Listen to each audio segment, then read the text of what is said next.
5 o'clock. 5 o'clock. 5 o'clock, we will call the Littleton Selectboard meeting to order with the Pledge of Allegiance. Pledge allegiance to the flag of the United States of America and to the republic for which it stands, one nation, under God, indivisible, with liberty and justice for all. We will have our moment of silence, please.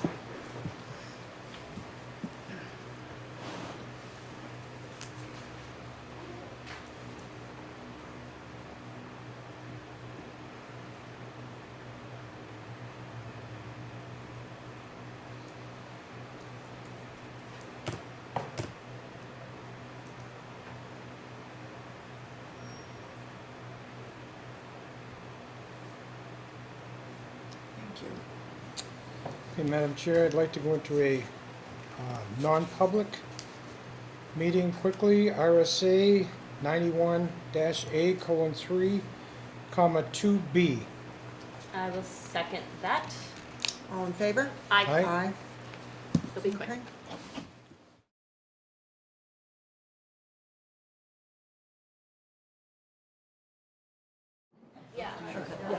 Okay. I'm going to make a motion to accept the contract for town manager that we just signed.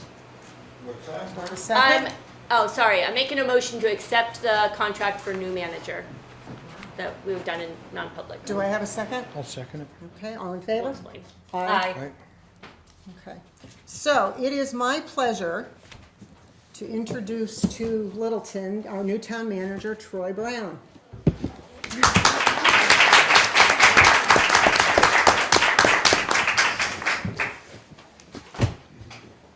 Okay, no, you have to stay up here for 10 minutes. Yeah, I'm sorry.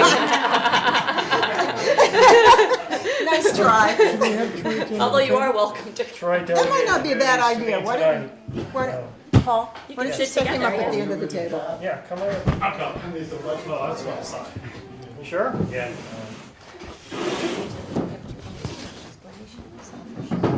No. I don't,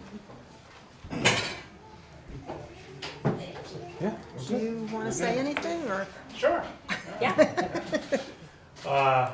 Well, I'm very excited to be here this evening. My name is Troy Brown. I live in Littleton, New Hampshire. I've had a career pretty much dedicated to municipal service. I started, I think, at the age of 23 as the town manager in Limestone, Maine. After working there several years, my wife and I moved to New Hampshire to be closer to a regional airport because my wife is from England. I needed to travel back and forth quite often.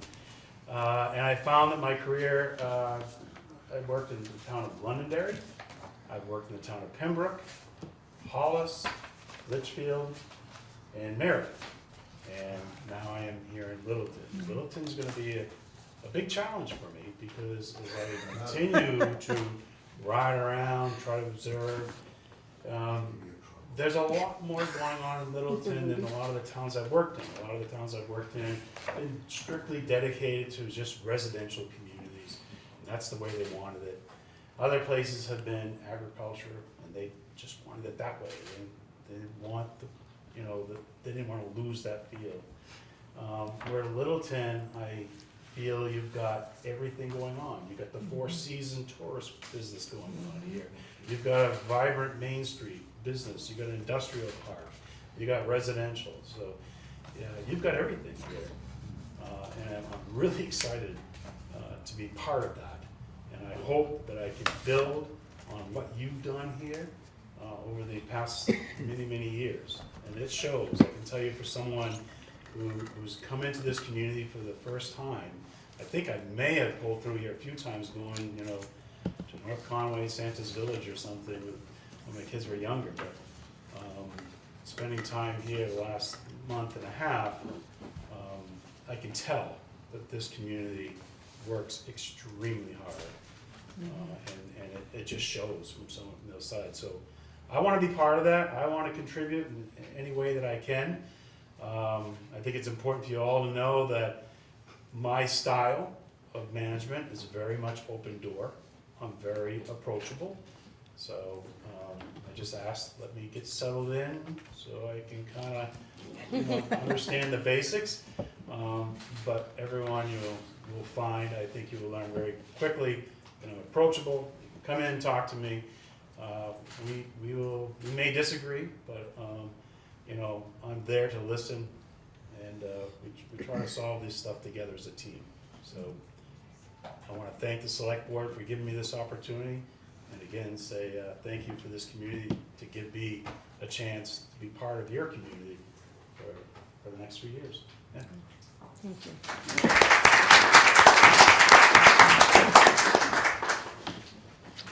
Okay, next with presentations from our audit.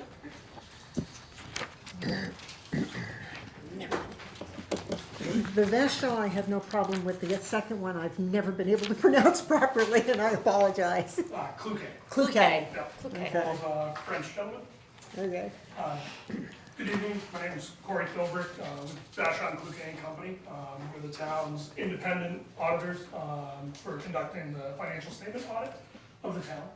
So required element of governance through the state of New Hampshire. They require all municipalities to have a financial statement audit annually. It's a pleasure to see some familiar faces. Also a pleasure to meet some new faces this evening. I'm going to go through some of the letters that we provide as a result of our audit, kind of give you an idea of a big picture of what an audit entails, and then briefly go over some financial statement highlights. Try not to bore you too much. If for anybody that's actually taken some time to look through the town's financial statements, it's a pretty sizable document. If anybody does have any questions, feel free to ask, whether specific to the town or otherwise. I'd be happy to field them. So in going through the audit, one of the main letters that we provide is a governance letter. And the governance letter is our letter to the board to kind of give what I like to think of as a 50,000-foot overview of the audit and some highlights that came about as a result of the audit. Within that, we discuss a number of topics. One of the main ones that we bring to light right up front is any new financial statement pronouncements that the town might have adopted during the year. And the reason being that could change how the financials look from one year to the next. So it could impact that comparability. During 2023, which is the year that we audited, the town adopted 2 new standards. GASB statement number 94, which is over public-private and public-public partnerships, as well as GASB statement number 96, which is subscription-based information technology arrangements. Pretty large standards in the grand scope of things, although as they apply to the town, very minimal effect. None of the town's arrangements that they're entered into at present really end up falling under the scope of either of those 2 standards, or in the case of the subscription-based IT arrangements, are relatively insignificant to the town's financial statements as a whole. This governs long-term agreements to use software. So if you had a 5-year agreement to use financing software, financial software, it would fall under this standard. So in the town's case, it really doesn't have any arrangements that fit that mold. Of note, while it wasn't a new standard for the town this year, the town adopted a new lease standard last year. And during 2023, the town entered into a new long-term agreement for use of its office space across the street. So that agreement actually is subject to the lease standard that the town adopted last year. And you are seeing a new element, a new lease obligation in the town's financials this year that is a result of that.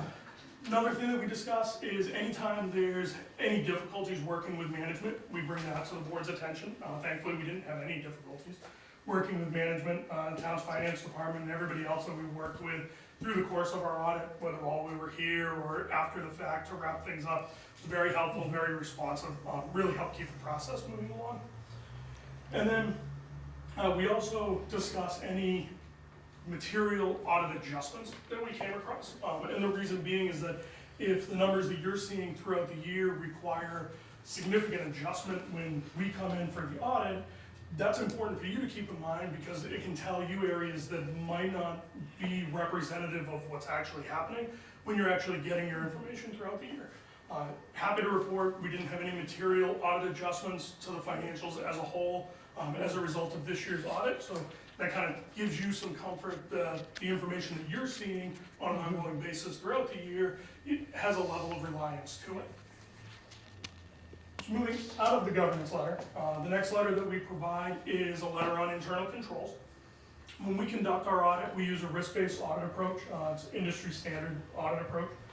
And it involves really a number of things, but we look at the town as a whole, we look at the types of transactions that you enter into, we look at the types of controls that you have over those transactions, who's reviewing them, who's approving them, are they being looked at and made sure that they're appropriate for the town and being signed off on at all of your various levels. The major areas that we look at for the internal controls involve payroll, vendor disbursements, your cash receipting. We also look at controls over IT, and we look at controls over your general ledger when you're actually making manual adjustments to them. Through the course of our testing, we then use that results to help us develop our audit procedures. Areas that are more risky or that have less effective controls, we're going to focus more attention on. Areas that are less risky, we know that we don't need to necessarily spend as much time on those areas, or areas that you have very well operating controls, we don't necessarily need to spend as much focus on. And that helps us really pay closest attention to those areas of high risk and conduct an audit as efficiently as possible. Happy to report through all of our testing, we did not identify any weaknesses in internal controls that rise to the level of material weakness or significant deficiencies. So, good job. Thank you. Yeah, absolutely. For anybody that's attended these meetings that I've come to present over the last number of years, that is a big shift from even 5 years ago. So, moving from the internal control letter, there is a third letter that we provide at our discretion, which is our management recommendation letter. And in that letter, we discuss a number of different things. They're typically things that do not rise to the level of what we would consider to be an internal control weakness. But they're things that we feel are important enough to document in writing for communication to the board. We didn't have anything that even rose to that level this year. The one item that we did come across, which we discussed verbally with Lori, was just making sure that some of the ancillary payroll benefits, like cell phone stipends, things of that nature, are documented and in place in employee personnel policies. But it was really just a couple of those minor things that we came across in our payroll testing. And so we addressed that verbally. It didn't rise to where we felt it needed to be in the management letter itself.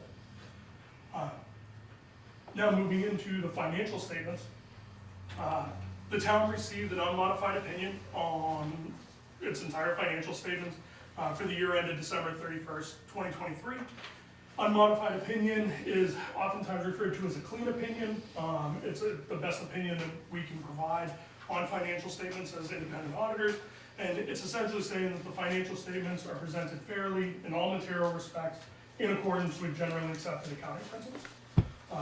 It lets you know that they're going to be comparable, at least in terms of form and content, to any other municipality that's also reporting in accordance with those same standards, and also lets you know that there's comparability year to year. Some highlights within the financials, the town's current assets, so this is your cash investments, tax receivables, receivables from the government or from the federal and state government. Those remain relatively consistent year to year, only increasing by about 19,000. There were some big shifts between cash and investments. A lot of that was just moving funds into capital reserves, expendable trust, which is all done with budgetary authorization. Non-current assets remained relatively consistent as well, decreasing by about 51,000. Those are the town's capital assets, so your buildings, your equipment, your long-lived assets. And really that's two big offsetting changes that occurred. The town acquired roughly 1.6 million in new capital assets during the year, and then also recognized depreciation of roughly the same, which is kind of a good trend. Really the goal is to be replacing capital assets as they've reached the end of their useful life. So if your total capital acquisitions is consistent with your depreciation expense, it gives you a sign that you're on that track. Current liabilities decreased by almost 800,000. Current liabilities are things like your vendor payables, any monies that you might have received from grantors that were received as an advance, outstanding payroll obligations, things of that nature. So that decline was really due to largely two major factors. A couple years back, in the middle of COVID, the town received two large tranches of American Rescue Plan Act funding, ARPA funding. And over time, the town's been spending that down on a variety of projects. So you spent roughly 140,000 of those ARPA funds, or I apologize, there's a little bit more than that you spent down on the ARPA funds. There's about 140,000 left to be spent as of the end of 2023. One item to keep in mind, as far as the board management goes, those funds do need to be fully obligated by the end of this year. So you want to make sure to have that on your radar as far as how you're going to be using those ARPA funds. And also, another big cause of that decrease was that the town finished paying off several of its note payable obligations. These were largely the 2013 refinancing notes that the town's been paying off over time. We finished paying them off in 2013, so that liability is no longer on the books. Non-current liabilities, excluding pension and OPEB, and I'll discuss those in a second, decreased by about 270,000, and this is really the portion of that debt that isn't going to be paid off in a year, the portion of the town's debt that isn't going to be paid off in a year. That decrease just simply due to scheduled repayments. Lease obligations, which I touched on briefly, is new for the town in the current year. Already discussed what that was caused by, or what generated that. Net impact on pension and OPEB balances. These are your share of New Hampshire retirement systems, unfunded pension obligations, and medical subsidy obligations largely. Those actually increased by about 450,000 year over year. I like to address those separately because they're obligations that are really outside the control of management. New Hampshire retirement systems benefit that municipal employees are entitled to in most municipalities, and they have to report certain financial information, and then the towns are required to report their share of that information. So unfortunately, management can't really do much about it. Net position, which is really the equity at the end, increased from the prior year by about 547,000, which, if you exclude the impacts of pension and OPEB, would be closer to about $1 million increase.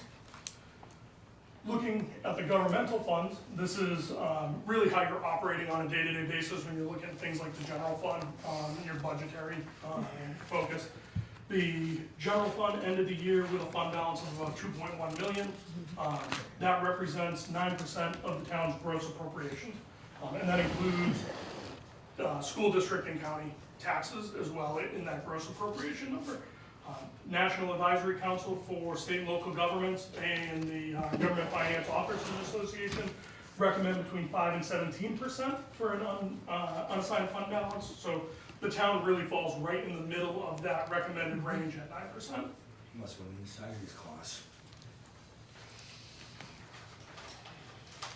Looking at the budgetary basis for the town, town raised approximately $1 million in revenues above original estimates.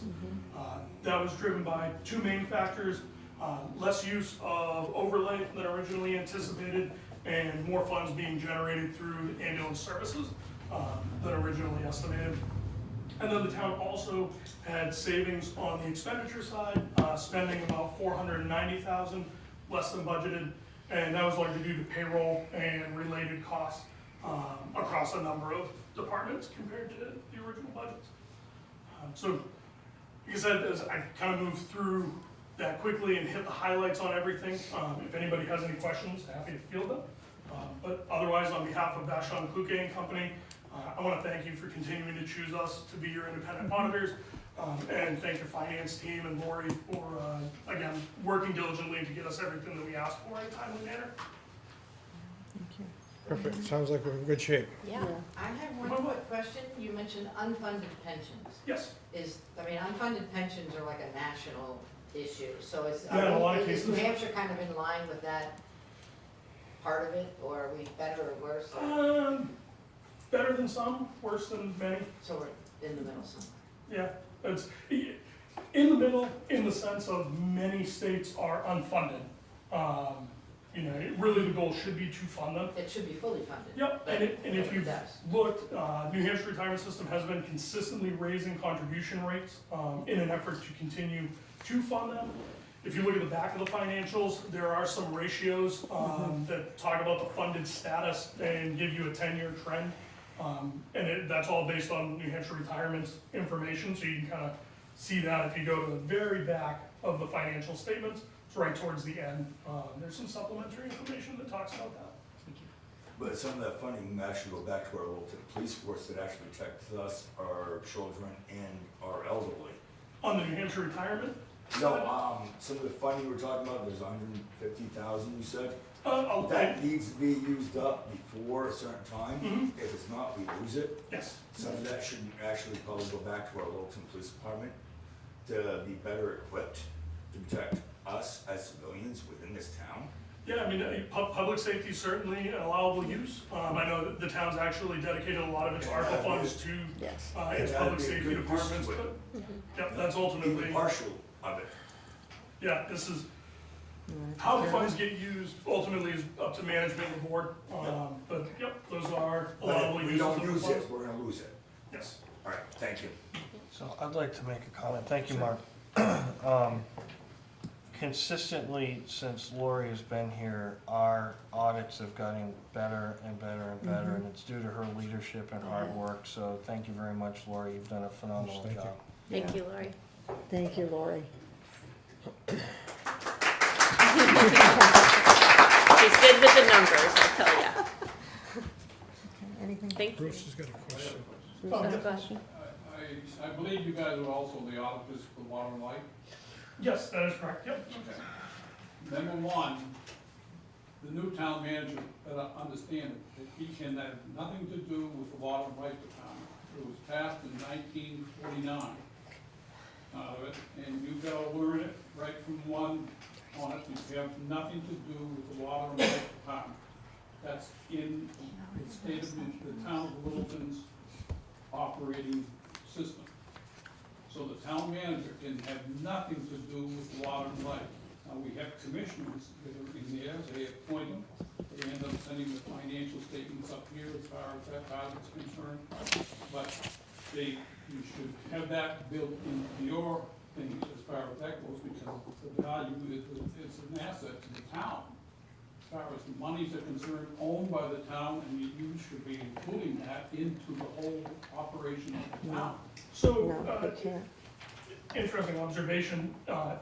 In the town's financials, Littleton Water and Light is reported as a component unit of the town. The financial statements do discuss that relationship between the two entities, and I'm not gonna use the technical terms, but the balance sheet and the profit and loss section of Littleton Water and Light's financial statements are actually included in just a separate column. It sticks right out, you can look at it on its own, within the town's financial statements. Make sure that the town manager ought to know, right, number one, I'm surprised that the select people in turn didn't tell this new gentleman out of it that he has no control over the water and light department whatsoever, and don't bring it up. Duly noted, Bruce, but he literally has only been working for the town since about 5:05. Didn't make any difference. He didn't have, You interviewed him, and you should have told him that. Absolutely, from the Bruce beginning, will because make a the note man of needs that. to know that. thank you. What do you mean, thank you? Well, we made a mistake, thank you. You did make a mistake. Thank you. That's what the guy needs to know when you hire somebody out of it, you do that. You don't just put it off and then hire him, and then the poor guy gets not know what he's got. If I could, Chair, just a quick comment. As I stated, I've spent 30 years in municipal government. I have worked with water and sewer commissions, police commissions, so I fully understand there's a separation. And there's separate books, there's separate management. So I hear you, I'm aware of that. My style Were of you told management. that by these people at all? My style of management is that when we have entities in town, they're all serving the town of Littleton, we all work together, we all try to communicate. No, you don't. You Hope gotta that we, learn that right I from would the like to be- hope right that from we number all, one. I would like to hope that we all communicate. You might communicate, but you can't even do that. I didn't say I was gonna do anything. Okay, I'm gonna tell you. Communication is key, There was a and I've always law communicated. passed in 1949, it said that no town manager can have anything to do with the water and light department. Understood. So you ought to know that. I know. I'm surprised they didn't tell you that. Yeah, it's clearly the most important thing in this town. Okay, Bruce, he literally had just started working with us. We know the details. We do know our town manager works very closely with the manager from Water and Light. They do not have authority over Water and Light's financials. They do not have authority over Water and Light management. The commissioners do. And our town manager is very much aware of that. And he will work very well with Water and Light, I'm sure. We've had some in the past that should have been sued. Oh. We should- Bruce, we've had- I understand that. That's in the past. We've tried to put all of that and all the angst and everything else over these last few years behind us so that we can move forward. I understand the history of it. If you don't mind history, you're gonna repeat it. I understand that piece. So we're moving forward, and our town manager, our current interim town manager works very well with the manager from Water and Light, and I know our new town manager will work very well with the manager of Water and Light. Personally too. He loves me, So- loves Keisha, didn't like everybody else. Sorry. That's okay, Mark, that's okay. So anything else for you, or you all, any other questions from anybody? Anything else for me? No, I appreciate all the Yeah, hard thank work you. you guys do, Thank you. You're really welcome. and Thank you. thank you. Yes, sir, thank you. Just in case you have any questions about your new Justin, it's a pleasure to meet you, sorry it's on short notice. We do have one added to the agenda. Tony Alacqua would like to add something for the planning and zoning of Littleton. Oh, right. Oh, yes, I apologize for that, Lori. Sorry, I'll Thank make you. a. Thank you for yeah, keeping us on track. line. I'll make a motion to accept the audit as written. I'll second it. Okay, Okay, all in favor? Aye. now we can move on to. You're very good at Okay, it. thank you, Lori. Thank you. Afternoon, thank you for letting me crash your party here this afternoon. Welcome to Littleton.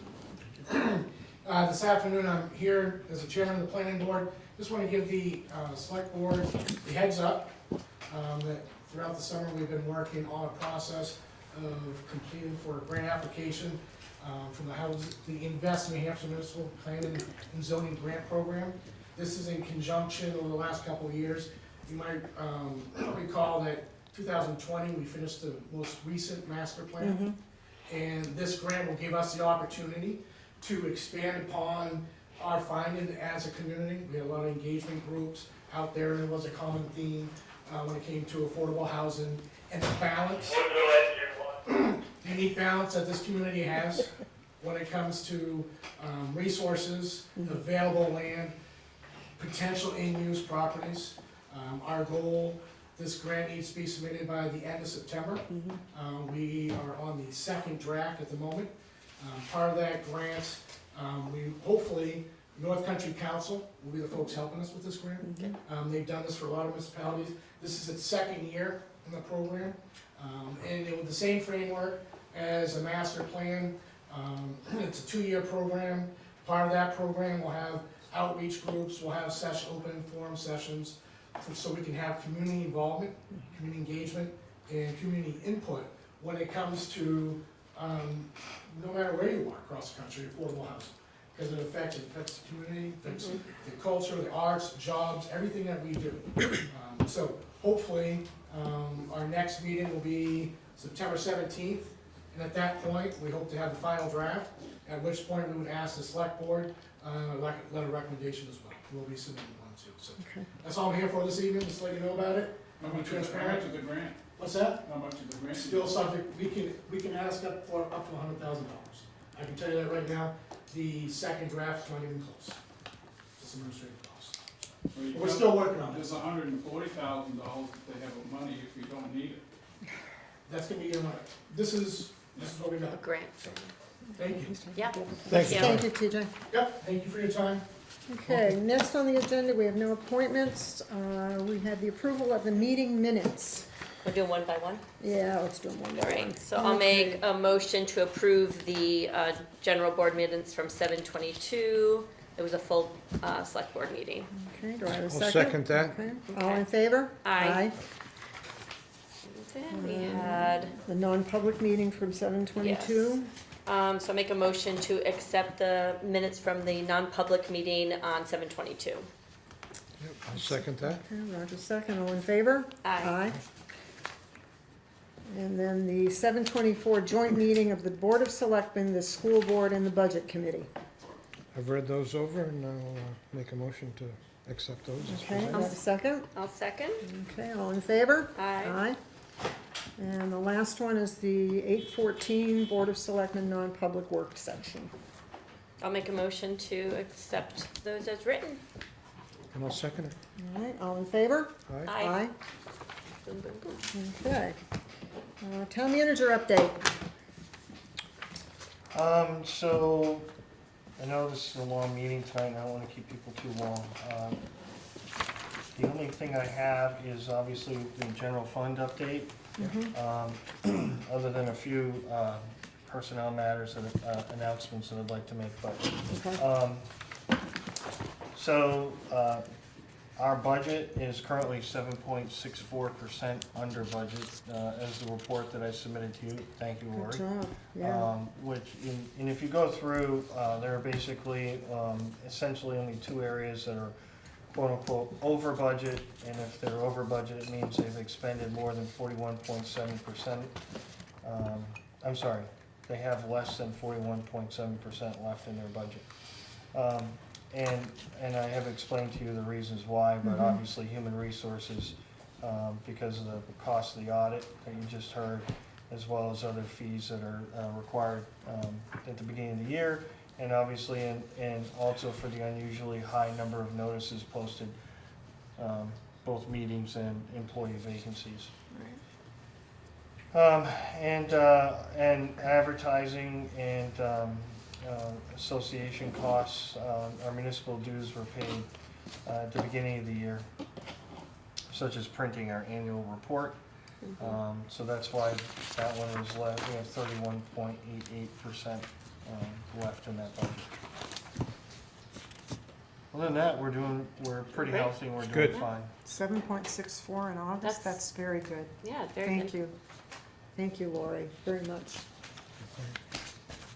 Okay. Do you have a quick question, Mark? Actually, I had something, I called Paul Smith up the other day.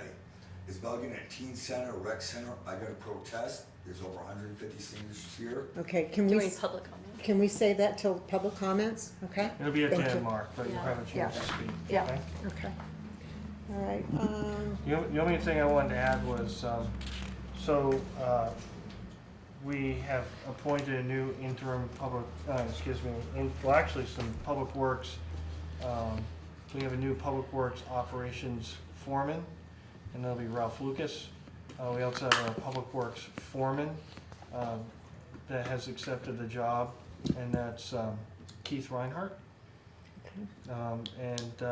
They're really working hard at forming a team over there, and they've done a phenomenal job. In addition to that, Riley Clark has stepped up to be the interim Parks and Rec director again, Thank you. because of Amelia's departure, yeah, which wasn't negative in any way, it was planned. The position is currently open, and Riley stepped in to help coordinate all the efforts between recreation and maintenance of the Parks and Recreation. and she's still smiling. She is. You're like the Energizer Bunny. Yeah. So that's. Thank you for that's stepping up, forgotten. Riley. Yeah, Yeah, Thank thanks. you, yeah, Riley. it's a tough job. And we appreciate it. And, I think I've forgotten about any other appointments except for our town manager, which, The new DPW director? that's gone back out. Okay. The person that was going to take the job declined, actually 2 people declined, so, Mm. that's gone out, back out Okay. for, into publication. So Ralph is in there as the permanent Permanent operations? operations manager. Good. That's our foreman, that's correct. Good. Good. Good, yeah, he's Which really, would be taking Billy's position. That's correct. yeah, he definitely has stepped up to the plate. Yes, he has. Yeah, He's done an He's outstanding he's done a job. phenomenal job, he really has, Yes, yeah. Okay, anything else? that's all I have. That's all you've got? Thank you.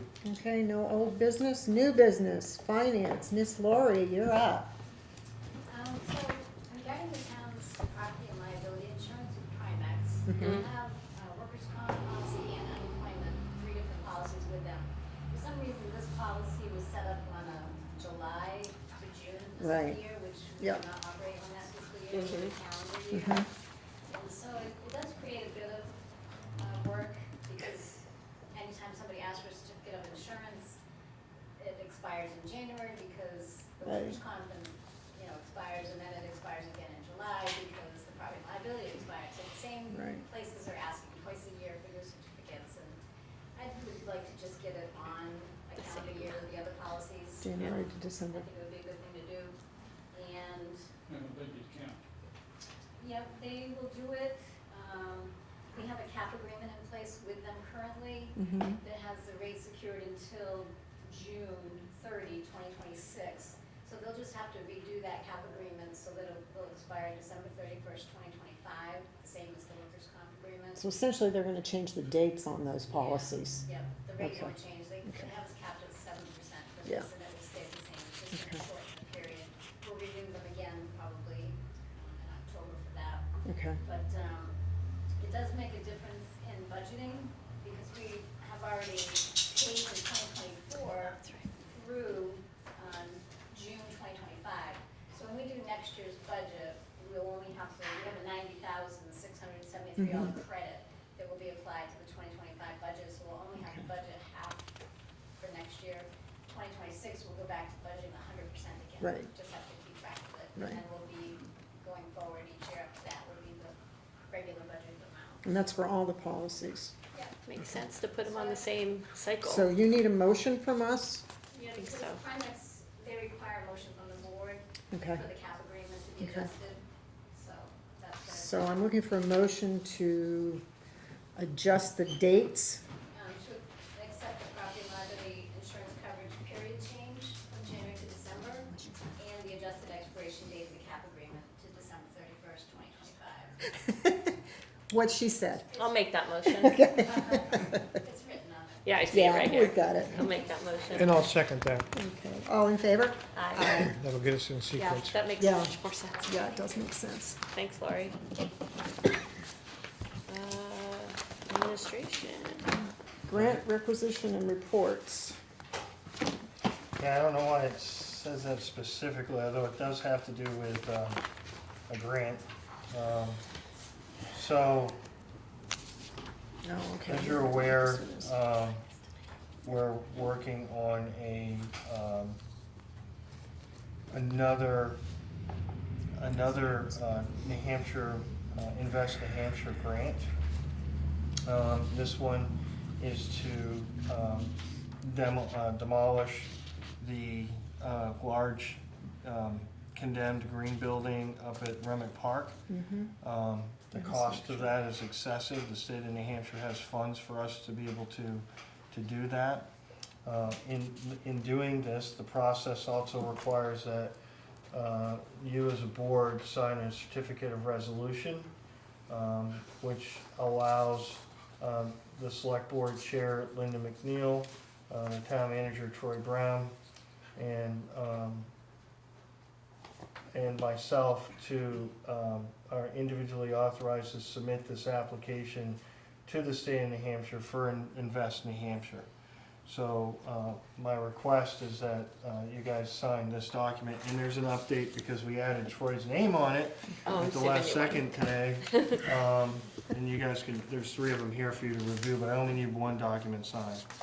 Because I didn't think it was appropriate for me to come back or for Troy to come back in 2 weeks and ask that his name be added to this resolution. If you recall, you signed a similar resolution for the Invest New Hampshire funds for Rail Trail Village. Yep. Okay. And this needs to be dated today? Yes, please. We're signing one of them. Yeah, I'll fill this out Is with the are date. the funds to just bring down the old building, or is it also to erect something The new? funds are actually just to demolish Just the old building and potentially, depending on how much money we have, either a partial demolition or a full demolition, but it would be for partial, for the snack shack that's behind the Little League field, so that can be rehabbed fully. And really, it has a lot of great potential, but there has to be some demolition to make that happen. Okay, And these funds will help us with that. that's great. I'll volunteer for free. Okay? I don't mind doing community service, you know that. It is fun to Praise knock for stuff me. down. Here you go. Okay, there's the signed one. Do you need a motion for that, Paul? I think so. Do you? I think so. I think you I should think get, we we should should do do a a motion motion for the record for To the accept state. the updated certification resolution for the, This would be for the New for, Hampshire, Invest New Hampshire Municipal Demolition Grant Program? I'll second what you just said. Okay, I made the motion. Yeah. Okay, And seconded. Carrie seconded. Okay, all in All- favor? All right, Aye. Great. Okay, I like grants. They're good. okay, next on the agenda, Opera House Cultural Arts. We had 2 of those. Miss Riley. All right, so I'm happy to report that we had some very successful events this summer. We had 3 very sunny, hot First Friday events finally. Yes. And our Independence Day with a little bit of rain, but we were able to launch the fireworks, which I was very happy about. So we're just we have some funds that are still pending to be accepted and expended. So the first one is for First Fridays, and I'm looking for the Board of Selectmen to vote to approve the Littleton Opera House to accept and expend donation funds in the amount of $3,860 for the First Friday events. All funds accepted will be placed in their own line items that will be specifically for First Friday events only. 3,000 or 2,000? 3,860. Oh, it says Okay, 'cause it 2,000 says here, it's even more. 2860 Is on it ours. highlighted though? yeah. Yes. Oh, that's So not it's bad. I more. should have updated you, yeah. It's highlighted. It's It more is money, that's 3,000. great. I will All right. give you the updated ones. $3,860. Yes. You wanna, and somebody wanna read who is we don't need the amounts, Do you but want me to who's read the donor? donated? Yeah, I can read why don't who we read the donated without the Who amounts. donated towards All the right, First Friday. Littleton Studio School, Muskoma Savings Bank, Shillings, Iyengar Yoga, Mike Platt, Vulgar Display of Poutine, Passumpsic Bank, Woodsville Guarantee Savings Bank, the D. Lawton Company, Littleton Food Co-op, Reckless, Lahoots, Garland Mills, Bitchin' Kitchen, Littleton Coin Company, J&L Snow Cones, James Beardsley, E. Quinn, Union Bank, TM Jewelers, LLC, Joan and Dennis Hartford, Littleton Regional Healthcare, Chutters, and Beth Schubenstein. Did I say that correct? Yeah, and the Bank of New Hampshire was that extra $1,000. Oh, and Okay. Bank of From New nothing to Hampshire. Yeah. Great. All right. So I'll make a motion that we approve the Littleton Opera House to accept and expend the donation funds in the amount of $3,860 for First Friday events. Okay, do I have a second? I'll second that. Okay, all in favor? Aye. Aye. Okay, and the second one. Yes, this is for the Concerts in the Park and 4th of July celebration funds. This one's piloted as well. I'm not sure if it differs from what you may have gotten or not, but I'll read what I have and then if it differs, I'll give you a copy of it. I am looking for the Board of Selectmen to vote to approve the Littleton Opera House to accept and expend donation funds in the amount of $1,125 for the Concerts in the Park and the Independence Day celebration. All funds accepted will be placed in their own line items that will be used specifically for these 2 events. We've got that same number on ours. Okay, great. So. Yeah. And we read all these, I think, last time. Yeah, I think we did. Except for the ones in yellow, the newer, The ones in yellow are the ones that are being Yes, added. yeah. Okay. being added to this Okay. number. If somebody wants to read, that's only 4 or 5, or not. Yeah. Are you good with that? Okay, yeah, Okay. it's a long list. So I look for a motion I'll make that motion. and a second. I'll second. Okay, all in favor? Aye. Aye. Thank you. Thanks, Riley. Thank you. And the golf tournament, we're not doing. No, okay. we're not doing that one. The PD, next on the dog warrant return. There was a, We have to Opera House the dog. No. No, that one's No. canceled. That no, one's canceled. we're on dog warrant return. Oh, yeah, that's, so I have, these are updated as this afternoon.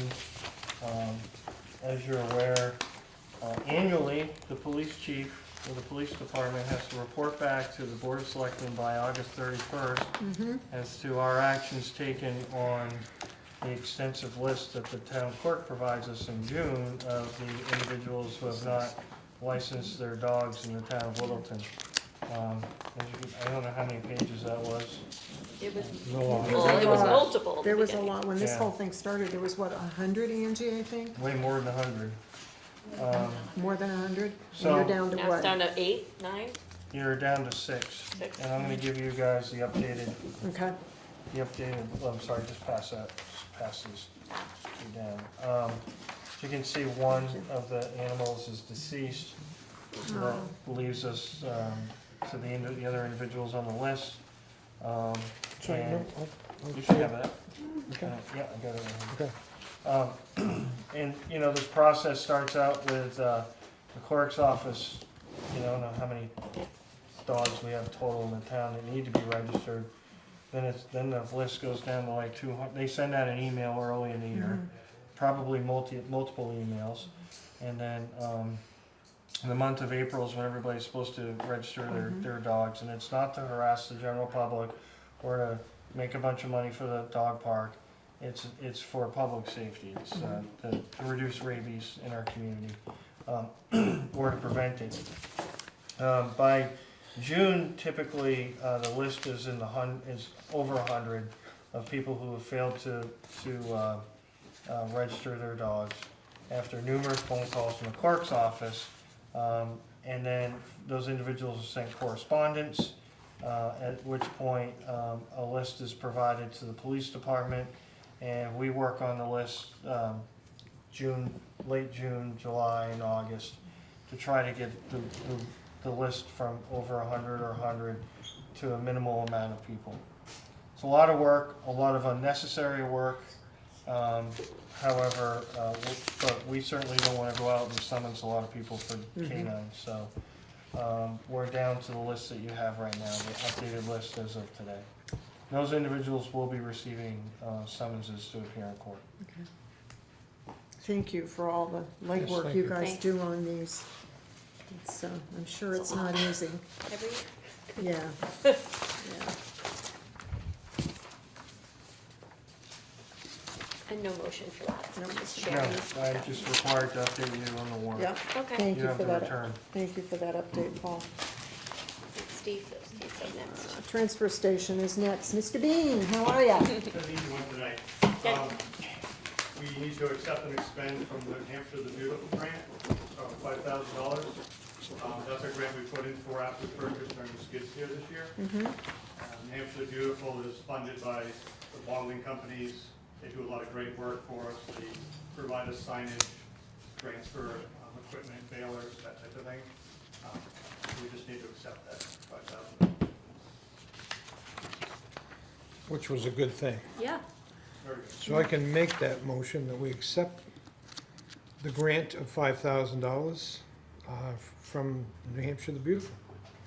I'll second. All right. All in favor? Aye? Aye. Okay, If I could give just a brief update on the landfill situation. Sure. please. Just while we're here. I didn't get the information from Carberry quick enough to get it on this meeting. I do have a contract proposal from the Carberry landfill. I have a proposal from Casella with some trucking options, as well as the one from Norman no trucking. So I'll get that to you three very soon, and then we can get it on the list for next month. Great, thank you. Perfect, thanks, Thank you, Steve. Okay, next on the agenda, the fire department, the Littleton Hazard Mitigation Plan. Chad. Big. This was interesting reading. It is I do have to interesting. tell you that. It's also online on the website if anybody Yeah. wants to read it. It's huge, Yeah, it is huge, but it's interesting. Some very timely interesting. items in there. So as you're aware, we had previously received a grant from New Hampshire Homeland Security Emergency Management to update our hazard mitigation plans. Hazard mitigation plans required to be updated every 5 years. And it's a precursor to being eligible to receive FEMA mitigation funding. And so, with the grant, we hired a contractor, which is what is recommended by Homeland Security. That led a number of us through updating our plan. It's really based on previous plans, and as the hazards hadn't significantly changed, but often the formatting, what the federal government through FEMA is looking for, those updates and those types of things. So we've checked all the boxes. We've gotten our conditional approval back from FEMA and from New Hampshire Homeland Security, and so it awaits your adoption as a plan, at which point we will ship that adoption certification to them, and it will become official. Do we need to read this? We have to make a motion. You're doing one now. Do I need to read that? And we need to sign it Or just, as well. just sign it? I think you could probably make a motion to adopt the Adopt. plan Yeah. and sign the, One copy of it for you or something? yeah. Or the last We've got sheet. 2 copies. Oh, So yeah. there's Two two copies, and we'll sign both copies. signatory blocks. One, I don't know why this is, but one needs to be signed by the chairperson of the select board, and another signatory block that requires all the board members to sign. Yeah, All right, I believe it's also because it's a wildland protection plan, and the signature requirements are a little different. okay. Well, are there any questions or you want to make I went over it and I don't It's see well done. anything. Yeah, graphics Yeah. and charts and, Yeah. well done. I'd make a motion to adopt the hazardous mitigation plan update. do I have a second? I'll second it. Okay, all in favor? Aye. Aye. So what is the time frame once we sign this, or we don't know the time frame as far as FEMA, that's a big question mark, right? So it's approved as of tonight. We just have to get them Okay. the signatory plans. Okay, And that's really important because the state has been in contact about hazard mitigation funds that they, we have several projects that fall within the eligibility criteria, they feel are shovel-ready enough that could be funded.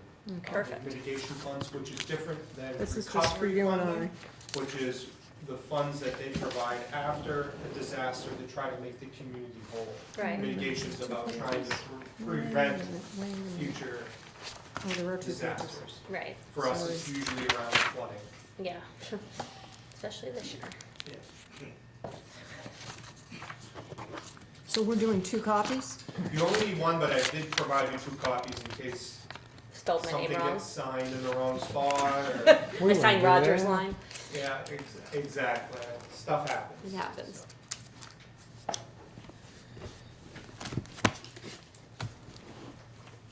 So this won't have to be done again until like 2029? So we said every 5 years? Yes. That's Yeah. good. This was delayed because of COVID. A lot of Okay, they weren't that's the one approving we'll sign. plans and a lot of the planning time were just, as you know, the world changed and we've been given some extra grace because of that, as far as the timing of it. That was all we did, so we also lost our contact and communication. Yeah, it's a hard time for sure. So can I ask you a question about the last Roger needs to. high water that we had, did a little damage on the dam? What, They just- are we doing any repairs on that just to hold it until we do what we're gonna do next year? No, we're gonna do some repairs, so I did, so just to give you a general update on what's happening after the July 10th storms and subsequent events. Dell's Dam, we met with an engineering firm that is gonna provide us some oversight on the repairs. We do have I did apply for a wetlands permit, so that has been approved and has been reviewed by the Army Corps of Engineers. And we're gonna do some stabilization using like riprap type material, some vegetation removal so that we can monitor the ground. to make sure that there's not sinkholes. We're gonna do some repair to the upstream impoundment area where there has been some erosion from, water coming in from the roadway. We're gonna repair the catch basin there, and we're gonna do some work to redirect water away from the upstream impoundment area. So the parking lot on the Dells Road where the catch basin is right there is washed out around it. So that's that's what I'm talking about. So we can't just dump a load of something in there and smooth it out so that nobody falls in it? Or do we have to wait for permits and everything else that goes along with it? Or can we just do a repair so that nobody falls in the hole? Yeah, so we have the permits now in hand, and, just with the workforce issue with Public Works, it was recommended that we contract that out. So we have, because we're working in the waterway, we have the engineer on board now, and we're gonna start the process of doing some temporary repairs.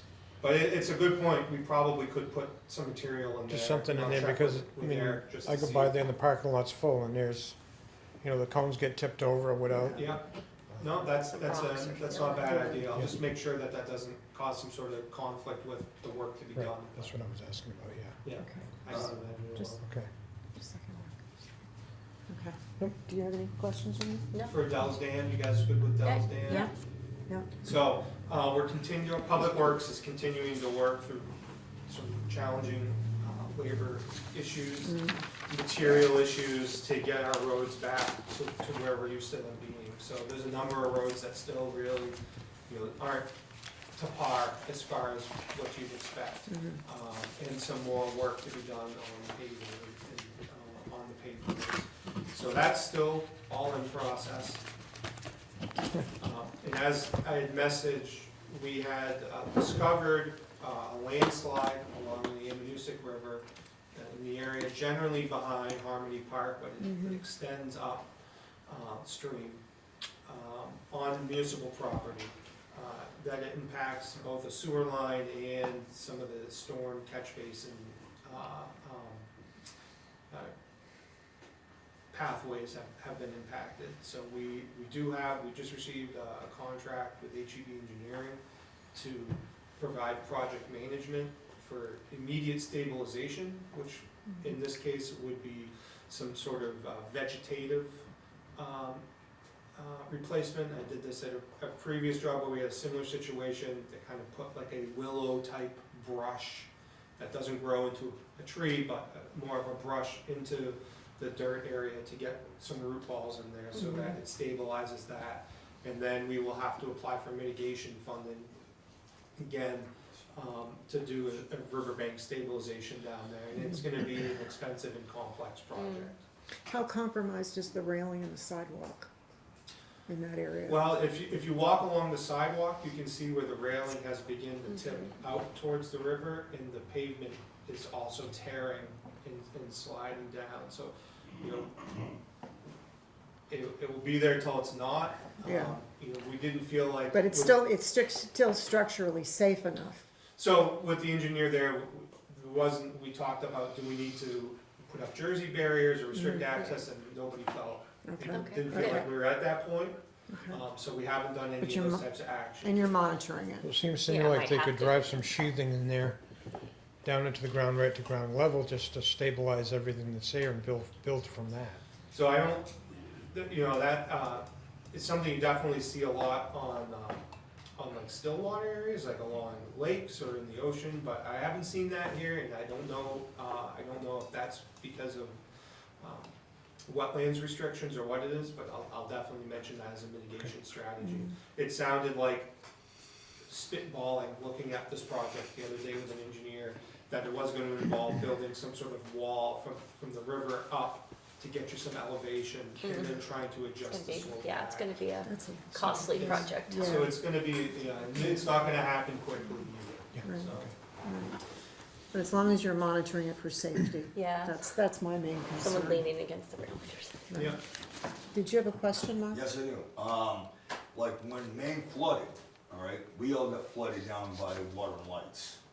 All right, no one warned us that they were opening up the dams or anything like that, and Brook Road got totally wiped out.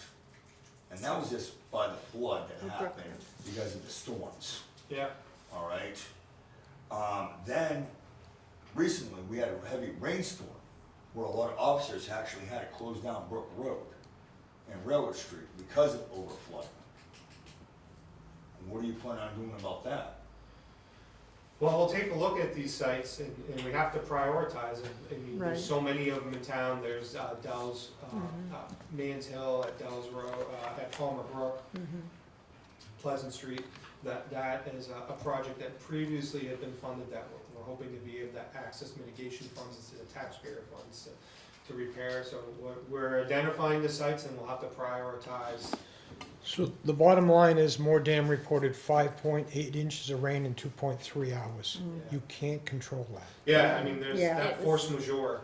Yeah. You know, It was, sometimes yeah, you're just up ridiculous. against it. Yeah. And, you know, there's a few areas where we've known we've had some problems just historically, and we'll do what we can to strengthen them, and, you know, the others we'll work through.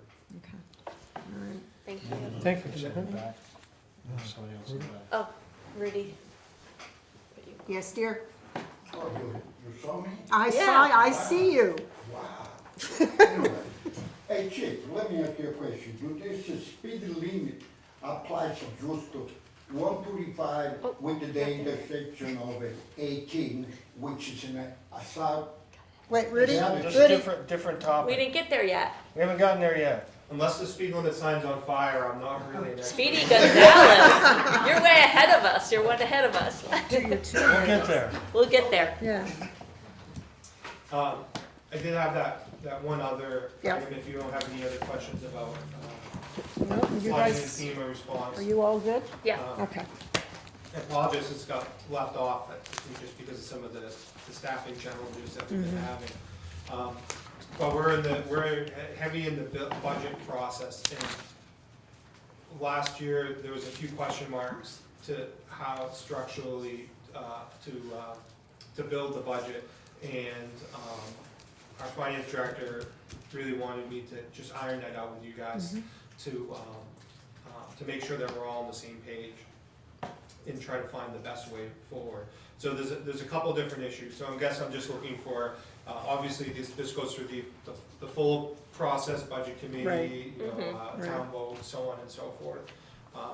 But there's a few areas I'd like to adjust in our upcoming budget. So we operate out of 3 budgets right now. Right.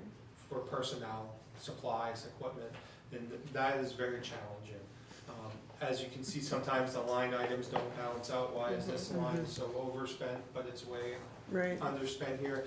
And that's just part of, specifically with personnel, that's part of the way that the payroll processing system pulls money out of the municipal accounting system, because we operate 3 different budgets and we don't tell this firefighter that they can't do this because their budget is this. Right. So what we'd like to do is go from 3 to 2. We have the Franconia revolving account, and that's not gonna change. Right. That But has we to have- stay, But we have an EMS budget and we have a fire budget, and what I'd like to do is combined areas that really make sense. So when we buy medical supplies, that's easily tracked by us, and I wanna track that separately than other supplies. But specifically our personnel, having them so siloed, it makes it a real challenge just to kind of track and really keep our finger on the pulse as to what's happening. So I'd like your permission, while we're building the budget this year, to merge the fire and EMS budget in ways that make sense, such as like personnel, electricity, utilities, those types of items. And you've worked with Lori and Paul Makes sense. on these. So they both had this and reviewed it, and Lori thought it was good, so. I think it's difficult to keep fire and ambulance as 2 different budgets Right. every year, but I know they wanted to see the costs and expenses tracked separately. But it's almost impossible in some areas to separate it, Right. as you said, so it'd be easier if you was just one department. And that's where I've seen some confusion, Yeah.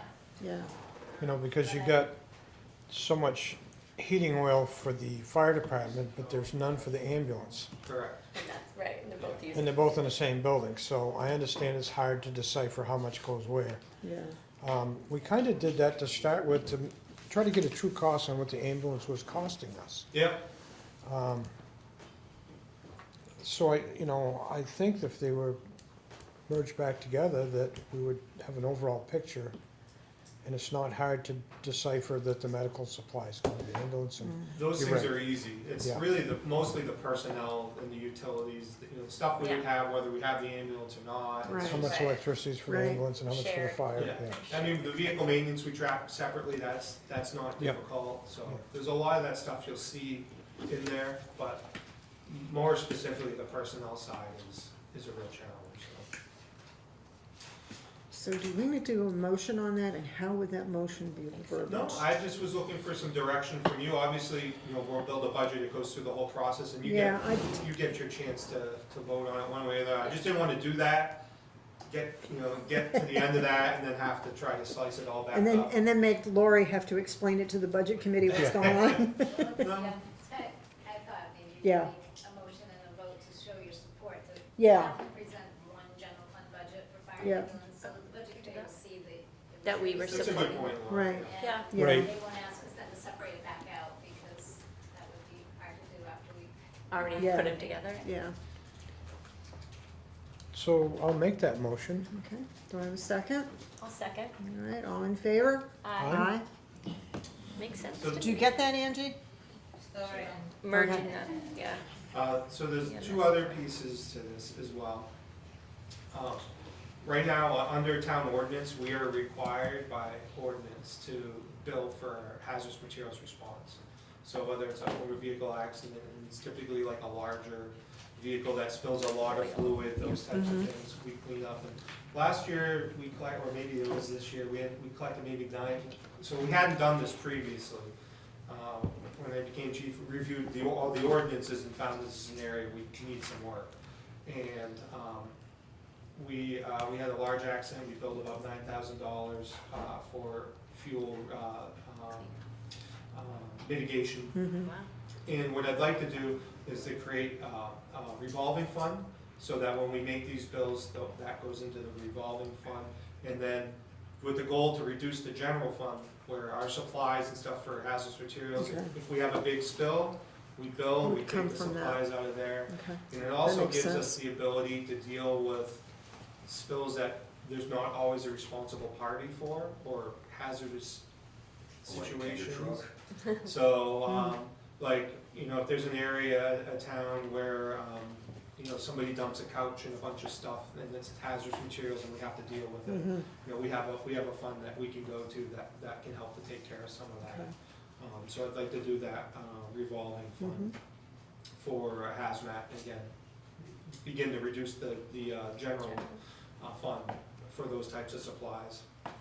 And then the other, and Lori's worked with hazardous materials revolving accounts before. That would all be documented anyway. Yeah, Yeah, we invoice for it. yeah, It's all the same type of process.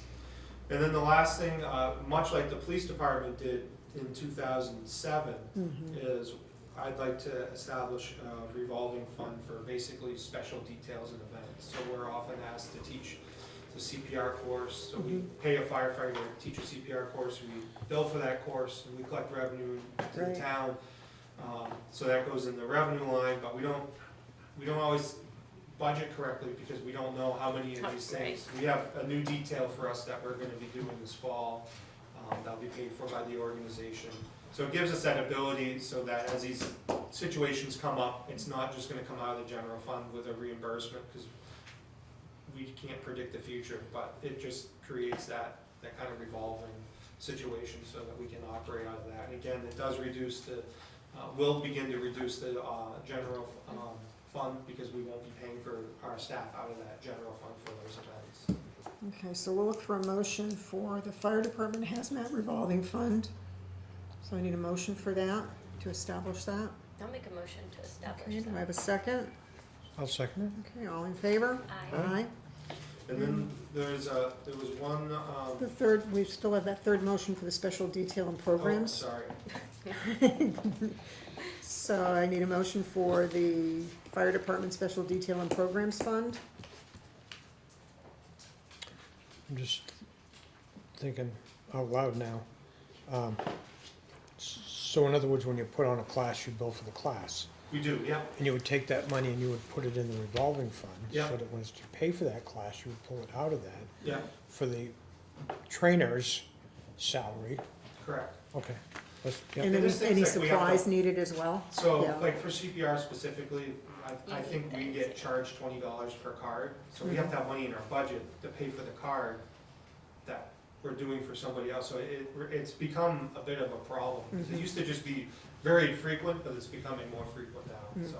Okay, No, I'll make that motion. okay, That's do I have a second? sensible. I'll second. Okay, all in favor? Aye. Okay, Just to clarify, these revolving funds will be separate articles on the warrant. 'Cause Right. the town actually Has to vote, Right. okay. They know. Correct, yeah, it's just that, but they have the full support of the select board. yeah, you know, going into the budget season, Yeah. we'll adjust the budget to take these into account. Okay, Okay, all right. Sounds like a plan. yeah. And then the last item is just the budget committee asked that instead of a warrant article for fire department equipment this year, that we just build it into our operating budget, as opposed to just having a warrant article for equipment. They asked, we do some of that for equipment, and then everything got so expensive, and we haven't been the last, I think, 4 or 5 years. And so I just wanted your blessing that, you know, the equipment that we're gonna recommend for replacement, we'll just do out of our equipment line and not do a warrant article for it. Which, like your hoses have a shelf life. Exactly, yeah, SCB, everything, It's just like materials to yeah, continue the job. SCBA's, Right. We do, turnout gear. So you're not talking capital equipment though? You're talking Usually, consumable type stuff? no, I wouldn't say that, is $10,000 is definition of capital equipment? So, equipment that's not $10,000, like our SCBA's are like $8,000 a piece, so they're expensive, But but not like a new truck. not, Yeah. yeah, exactly. It's not gonna be Yeah. the new fire truck, Yeah. will have to be a warrant article. And it's part of doing business. Yeah, Yeah. right. Okay, Materials more, yeah, Yep. okay, yeah. that also makes sense. And Yeah, it it'll all does be make on sense. paper for us anyway. Yeah, Yeah. Right, Yeah. it's Yeah, gonna be everything- itemized and be able to Everything's see in there, it. in the Yeah. budget, and it'll just, that was one of the requests the budget committee asked, you know, why are we doing Reduce it some this of our way? warrant articles from Yeah. 55 to. And it's like, we've just started doing it this way because it's the way we I started think we doing went it. down to 30 Maybe maybe? if you're putting more things in the warrant, in a single warrant, instead of breaking it out, you need to explain that, because what people are gonna see is that your Asking. operating warrants, like now, this big, not financially, instead of this big, Sure. because it's Yeah. including. Maybe in And the that'll- description, and it that'll could all say be- what it That'll all be was. explained when we go through the budget committee season, and then at the deliberative session as well. Yeah, but it needs, I mean, the Yeah. voters, Don't- don't even right. those who don't vote Right. for it, need to understand that, or they're gonna vote against it. I can Right. see people saying, well, why is it going up? I don't know, I'm gonna vote against it. Yeah, Yeah, that's a good point. yeah, It's a good point. That's all I have, I appreciate it. okay, all Thanks. right. Board Now, of Selectmen Board of Selectmen. topics? Do you wanna go first? Yeah, I'd just like to talk about 135 coming from Monroe to Littleton. It's actually in Littleton. The old St. Johnsbury Road? Yes, the old Okay, St. thank you. Johnsbury Road. No, I don't know Where you the come roads. under the interstate bridges, there below the dam, the speed limit is down to 35 miles an hour. Mhm. So you got the egg trucks coming up from the egg farm, you got Polson lumber with truckloads of lumber. They're all coming to the 35-mile-an-hour zone and then try to climb the hill up to the dam. By the time they get to the top, they're going 20. Yeah, So the only intersection there is the intersection of 18 that takes you over to Vermont and back. Once you get to the top of the hill, it goes back to 50 miles an hour. And at 50 miles an hour, you have 2 on-ramps, 2 off-ramps, a boat ramp, a visitor center, and all the other stuff that goes on in there at 50 miles an hour, and we've never had any serious accidents there. So I looked into it to find out the reason it was 35 miles an hour, and that got done when the interstate bridges were being constructed. And then it never got brought back up. So I talked to a guy from the state just to find out what the procedure was, Lee Baronis, and he told me that if the board wrote a letter, just exactly as I had explained it to him, that they would overlook it and look it over it actually and see if it's something that should be brought back up to the 50-mile-an-hour zone. And the only reason I'm saying that is because I travel that daily. And you do get stuck behind traffic Yeah. because it's going Yeah. so slow, Yeah. and then you climb the hill. Yeah. And And if then, you don't get down to the 35, you can get pulled over by a Absolutely. police officer. and it's been like that for years, but it's, Yeah. the state told me that it's very rare that a town calls to ask for a speed limit to be increased. That's Littleton. But they understood what I was talking So about. you can write the letter and you can sign it and we'll sort of support you. Well, we thought maybe we'd get, I think it would mean more for the entire board Yeah, elected to sign the letter. yeah. Um, No, we he- would have to send it to the He's supposed to state. come up here to do an on-site to review Cottage Street and the terrible job that the paving company did in painting and paving on Cottage Street. It's been crickets, so he said he was gonna get back to me last week and he didn't. I would like to, it would be good to present a letter from. At the same time. From the board on that. And, you know, What kind of verbiage needs to be in that letter? Do you know? basically the way I just told it. Okay. just that they're Well, requesting. can you work with Paul and get that letter Yeah, we can drawn get- up? Yeah. And then let Yeah, us we can know sign and we'll come in and sign it. Yep, Okay. and not that it's gonna happen next week, Right. because this stuff takes So you time with have the to state. study, yeah, Right, look at it. right. But you gotta start somewhere. Right. But it could Would be you, up by I next think year. that you should do a motion to request state of New Hampshire change that speed limit, the way Roger's presenting it, and then Okay. we can put that as a matter of record as well As a for motion. the state. Okay, So I'm doing that as a motion. Okay. Do you have a Okay. second? I'll second. Okay. All in favor? Aye? Aye. Thank you. All right. Thanks. I have two things. Last week, Linda Massimilla, Pat Kellogg, and I went and we toured Carberry up in Berlin. They were very, very nice, and they've got a slick operation up there. I wanted to get into Casella before today, but I couldn't. We're going tomorrow, Steve. Because Steve had asked me, are you gonna go see Casella?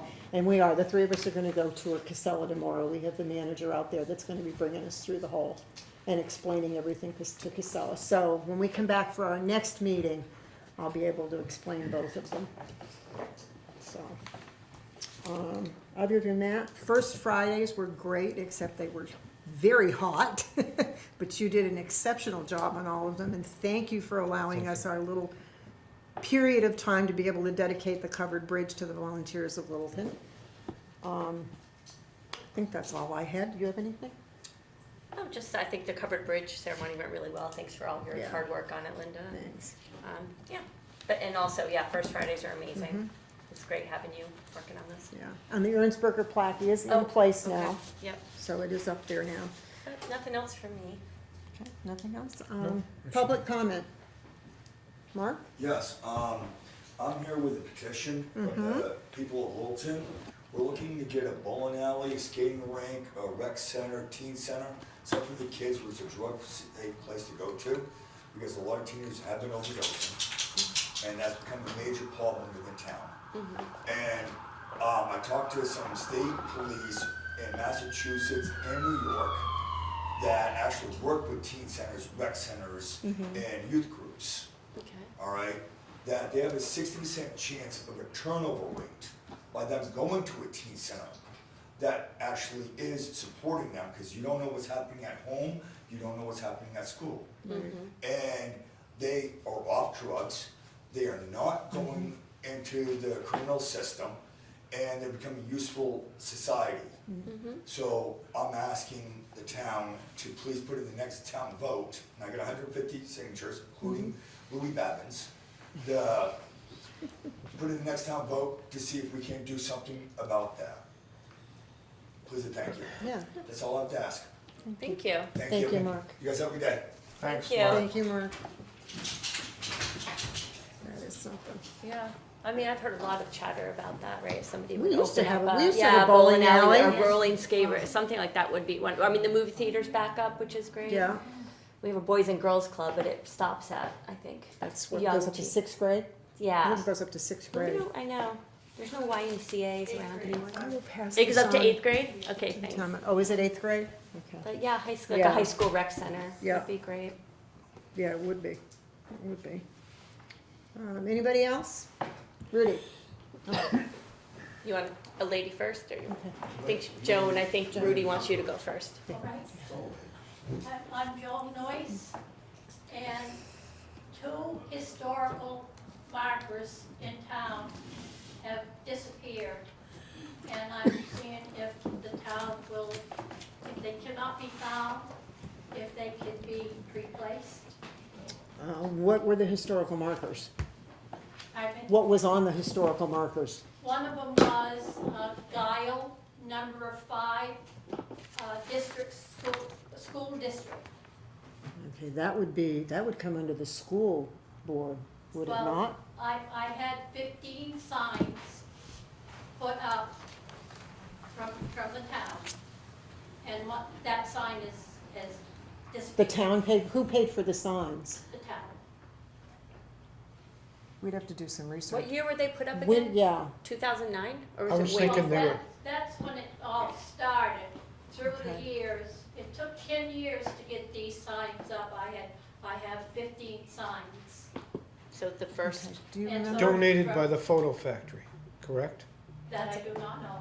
that's what I heard Okay, I would have to do some research on that, because I know nothing about So those. So, It's not, Ms. Noyes did this on her own okay, and did this research on her own and to identify the numerous school districts. It's a lot of hard work within the town. However, it's not a historical society initiative or a Okay. town of Littleton initiative. So I think when she presented her findings through some creative coercion, she was able to get the board at the time, or the town manager, excuse me, at the time, just to agree to assist with the signage. I don't know if the photo factory paid for them or not, or donated them, excuse me. What we have offered is that if she can get the new signs, there's only 2 of them, after she gets the state's approval to put them on state right-of-ways, that the town would install them for. Okay. Public Works would put them in. That's okay, where we're at right now with that. okay. The other sign was Palmer Brook. And they're both on state routes, so I kind So of there's- suspect that maybe that's what happened. That maybe, I don't know if she The had state, approval. the state may have come through and taken them down? I don't know. No, don't know. no, they didn't, they don't know anything about these signs. Well, that's the I've problem. already Yeah. talked with the person that does the New Hampshire state signs for the highway. Mm-hmm. They know nothing about these signs. Because if you put signs up on Littleton roads, that has to be approved by Littleton. But if they go on state roads, it has to be approved by the state. So we have no jurisdiction over the authority. That I don't know, because the town did all of it. Okay, well, because they're going on state roads, the state has to approve them. That's what I was wondering, if the state come by and saw them and went, well, Yeah. there's no paperwork for this sign, so. I have no idea how they did, I don't know how they did it with the town. which 2 are missing? Palmer and, what did you say? Palmer Brook, And, That's not a state. oh, that's not. No, yeah. Palmer Brook's not No, state but road. the Oh, I'm just state- saying which ones are The missing. sign was in the state Mhm. right-of-way. Oh. So the sign was They might have taken. by Palmer Brook where it crosses Union Street. That's a Oh, okay. state road. Yeah, And then And the number other one yeah, is not up near us. It's out across from, but the other one's out across from Kilburn Craig's Yes. on the state road Oh. there. That's on a too. state road. Correct, that's out by, on St. Johnsbury it's Road. it's beyond Kilburn Creek. Right, But it's the still St. on a state Johnsbury high, Road. it's still on a state road, the state right of way, the state has to give authority to put those signs up. Well, the town had to do something to have the signs put up, so I But don't know. but to replace them, you still have to go through the state, Oh, yeah. yes. Yes.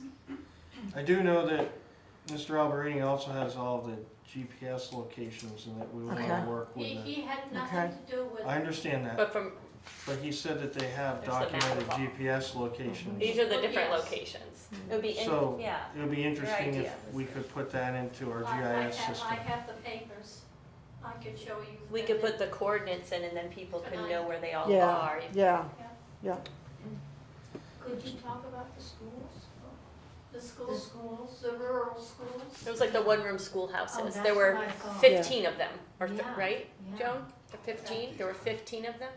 Oh, well, there was more, but. More, but there's Yeah, 15. 15, you know. Yeah. Back when you had a school in every neighborhood, basically. Yeah, Yeah. yeah, the one-room schoolhouses, Plus, yeah. one-room school. Plus Yeah. I have 4 other signs that have the same diagram of the sign, Mhm. but they're historical also, that they aren't just with the schools. Oh, they're about the schools, but they're not set up yet. They're about different things. Oh, about different things. They're up, Oh, but they go along with the schools. Yeah. Okay. Huh. So I think the thing to do would be to find out from the state if it's permissible to put those signs there. And then imagine we'll work with you to try to get those You wanna take that on? back up. Or let the new town manager take them on? Yeah, I mean, it's public Well, we'll do the knowledge, dig so. safe. Got a new guy to I do know, I know. We'll make sure dig safe goes out. And- Yeah. Yeah. and Ralph has already said, once the state approves, Okay. if she has the signs, we'll put them in and Yeah, we can Take put care of them it. in. Do I need to do that, or I do, But okay? I think that gentleman, Lee, that you were talking to. Yeah, yeah. he's- If you have his number today. I got his you can number. give it to her. Yeah, he might be the contact for her to call. We can do that after. Mhm. Yep. Do it after, okay, I got something. all right. So we will get you the number for the state, and then we'll work with you, I have pictures, I have whatever. okay? Yeah. Whatever you gotta present that to them though, probably, so.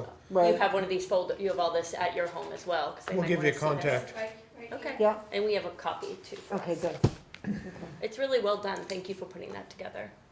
Thanks for the scrap. It's really well researched. I'll put it, yeah, I'll put it in the mailbox. Were you a teacher, Joan? Oh, Okay. thank So we'll you. get you a phone number, and then we'll work with you, okay? Okay. Thank you. Thank you very much. Yes, Rudy? Rudy. Oh, That's not a great way to start, Rudy. first of all, you know, I personally, all my friends would like to thank you personally for the good job that I did as interim town manager. Thank you. He has done. He's done a great job. Very transparent individual, very heartfelt for the citizen, taxpayer of Littleton. And we thank you, and Rudy, thank you. Second one, you know, I would like to ask the new town manager, do you live in Littleton? No, I do not. I live in Tilton, New Hampshire. Tilton? Tilton, New Hampshire. That's about 2 hours from here, right? No. 1 hour. About an An hour. hour? 75 miles, Huh? 75 miles. 1 hour, yeah, 1 hour and 10 minutes. Takes about an hour. Anyway, congratulations for the job that you accept.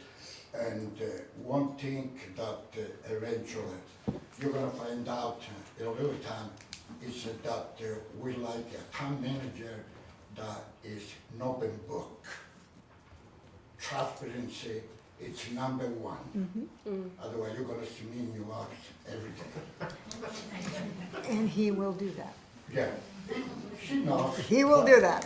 She knows it. And also, you know, it's another thing that I want to ask. I don't know if that's, you take it personal, no? I would like to know the salary of this gentleman. It's public. I called tonight when it's the right to know. So my salary, my contract, it's gonna be a public record. My I'd salary like to know now, what is is $135,000. 125? Yep. God bless you. 35, 125. that's what he said. Yeah. Wow, that's not bad. Anyway, it's, then you live in Tilton, Wanna know you what ours come in is? Littleton, and you make Well, he $125,000 thinks we make $8,000. from the taxpayer, because we pay your salary, you know. And I hope you do a good job, I hope everything works good, and congratulations again. Thank you. I appreciate it. Thank you, Rudy. Okay, anybody else? Bruce? I have a question on, how did the Parks Department end up with a car? I can answer that. You can Go answer ahead. that, yeah. It requires a vote to do that, and not somebody, the town manager can't do It that. doesn't require a vote because we already have the vehicle. No. So let me finish now. Let me answer your Bruce, question. Yep. let him answer your question. Their vehicle broke down, their truck. They were in need of a vehicle to pull all the different mowing equipment and everything going from site to site to site. We had surplus cruisers that were end of life at the police department that we were gonna put on auction. And we simply reassigned one of those vehicles that would have gone to auction. We may have gotten $2,500 for it. And we reassigned it to the Parks Department to use. Cause it can tow their zero turn, and it can also get them from to the different fields to do Don't they still maintenance. have a truck that's running around? It was being repaired at the time. It was out of service and it required a tremendous amount of money to repair. It could not be done overnight, and they had to perform their jobs. So we assigned the vehicle that would have been auctioned off. We already own it. It went through inspection, passed inspection, and it got reassigned to Parks instead. It was more efficient than to rent another vehicle or to pay mileage to the employees, and then you're incurring other issues when you do that with their own vehicles. But was that brought up to the board? Oh, yeah, Yes, we discussed it. absolutely. Did you know about it? That's my question on it. Yeah. That answer your question? Yeah, it does. Okay. On that one. And Marie? I just want to make one comment about what I read in the newspaper about the town of Littleton schools will no longer be using cell phones in school. I think that has been long overdue. The kids are there to get an education, not to learn how to use a telephone, to have a calculator, or distract the teacher by their phones ringing and then having conversation with somebody else. We're paying teachers to do their job, and we're making sure that the kids have their full attention. I applaud the school system, whoever was in charge of this, for finally seeing this to come to fruition. Yeah, the school The board. school board worked on that. Yeah, Thank you for the comment. yeah. Anybody else? I got one. Yes. The new truck that the fire department had, I just told him about it. Under Article 18, it said they appropriated a truck to replace a truck. I looked at the new truck and they bought an $8,000 plow with the one. That wasn't in the appropriations, it wasn't even in here to vote on it, people in turn, so they shouldn't have been buying a plow to put on a brand new truck for $8,000. They didn't have any appropriation for it money-wise at all.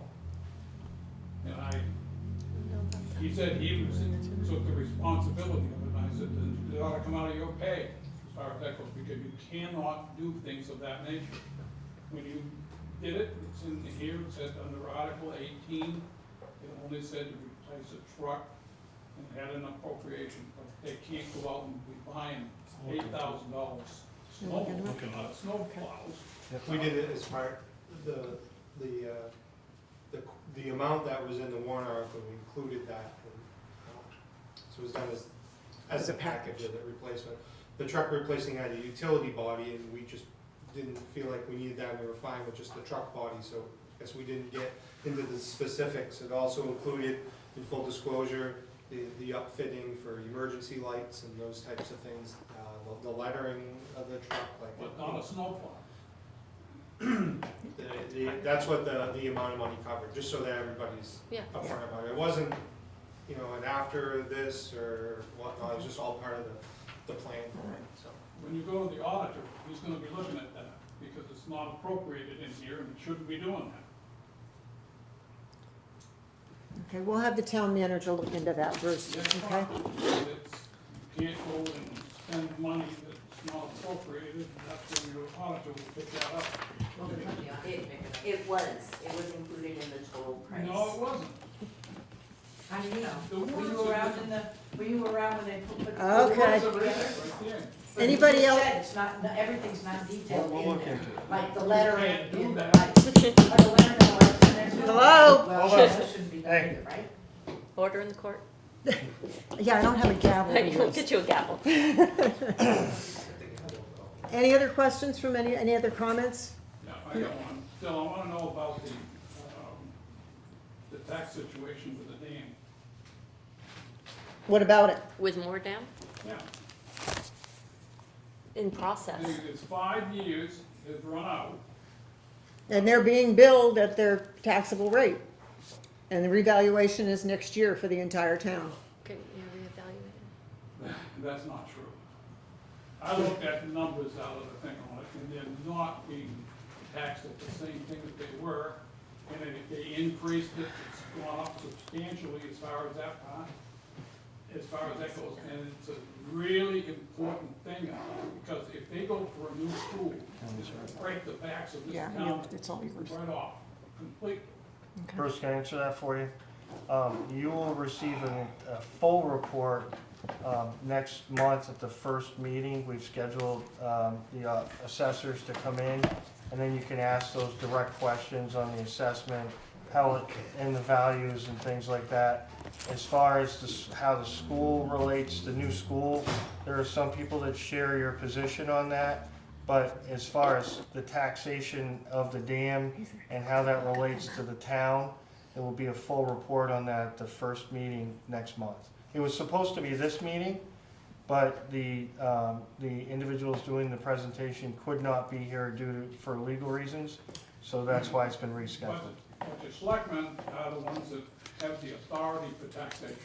That's true. Agreed, okay?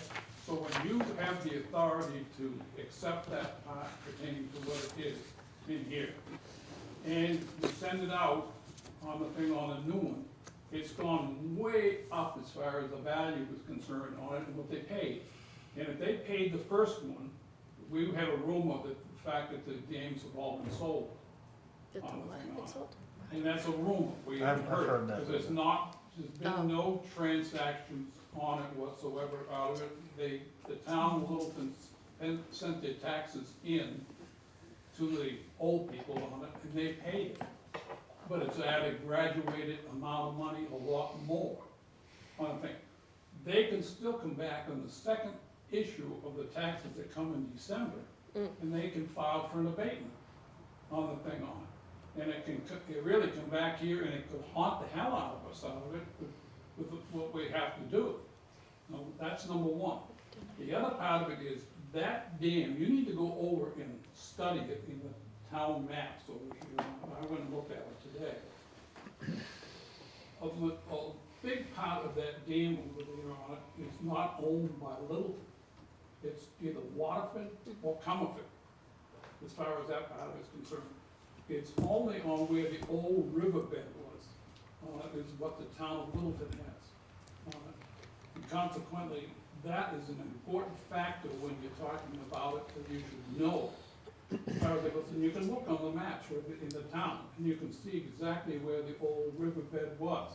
And how it was set up so that the state of New Hampshire in turn was given by the state of Vermont the rights to own up to the water line on the opposite side of the river. They did that on purpose, those Vermonters said, they'll hoodwink these people in New Hampshire, because if we vote to give them right up to the property line, they'll have to build all the bridges. So the town of Littleton, not the town of Littleton, the state of New Hampshire has to pay for all the bridges, because of the own right up to the property line. But you should really understand that thing, because I'm really, and I don't know whether you're gonna go for another 5-year commitment. And if you do, you gotta build something in here. I've been here before and told you that. You've got to build something in here that if your property taxes go up a certain percentage out of the thing on it, that you have any of these. Now, we don't have just the dam, we got the hospital, we've got 2 or 3 other ones. I think there's like 5 or 6 of them in the town of Littleton out of the thing on it. They're all being given these things. And they're all coming up out of the thing on it. I really think you need to have some outside views. You had a thing that was passed here a number of years ago where you had a board, and it was set up, we had a variety of people that were on the board. I think Eddie Hennessy was on it, the guys at Water and Light, there was a bunch of people that were on it. And those people in turn, if you don't, will get somebody else on it. to capitalize on it, to report back to you people. There's no way you're always gonna know it, or you get new people that are coming in here on it, no matter what you do. And the only way you can ever do that is to have somebody on a group, on an outside basis, to really look at it and analyze it. But that's an important thing, because the amount of taxation that they are taxing in the town of Littleton, and they will not allow you to in turn use any monies that they generate from that part. Nobody's asked the question of how many gallons of water goes through it. And they just built one. They built a new one last year, passed in December, I think it was November. And it was built into that contract, it said that they would have to pay an extra $100,000 a year if you added it in. Yep. And I got told that that was added in to have more water flowing out of it. They took advantage of it because they were making the generator out of it, but it had to do with water that they had to have to make it flow more into the river. All right, well, we're gonna have to look into that, Bruce, okay? Thank you. Anybody else, any other comments? Rudy, again? Yeah, just one, yeah, well, you know, it's a very short question. Do 135 include all day Friday or 4 days a week? 5 days a week. 5 days a week, that's when the town hall is open with the town manager all day long on Friday, right? He's working 5 days a week. But it's open, right, for us, the taxpayers, to go ask him a question and stuff like that, right? He works for the town. He works You have a for the question, town, if but you have a he- question for him, by all means. Doesn't just work for you, he works for all of us, and that we pay a salary. Right. I ask you a question, if he works 5 days a week or 4 days a week? He works 5 days a week. Okay, that's included Friday. From 8:30 to 1, we're open, Rudy, on Fridays. Thank you. What time? The town office is open 8:30 to Slow 1. down, no screaming because I can't hear it very well, okay? I'm not screaming, Just I'm trying. slow down. Okay, if you want an answer, you need to stop talking for a second. We're open 8:30 a.m. to 1 p.m. on Fridays. On Friday. Yep, so you can come in the office during those hours to ask questions. You should make. No, I asked a question over You should here. make it a policy. I'm gonna have to ask you. You should be making a policy in here that you have to do it by appointment. There's no way any town manager or people in her position or anything else can do it without appointments. No business can operate when people walk in anymore. Thank you, Bruce. Thank you. Okay. Good point. Anybody else have any other comments? No? Okay, then I will look for a motion to adjourn. I make a motion to adjourn The the public meeting, the meeting. public meeting. We're Yep. going into And we need to have a non-public. motion to go into non-public. I can't make that one right away though, right? We have to first stop this one, so a second, right? I need a second Oh, to yeah. adjourn. I'll second that, Okay, yeah. all in favor? Aye. Right? Thanks, Now I everyone. need the motion for the Okay. non-public. Now we're going into non-public for which one though? It's not me, So discuss, it's for contract, right? contract,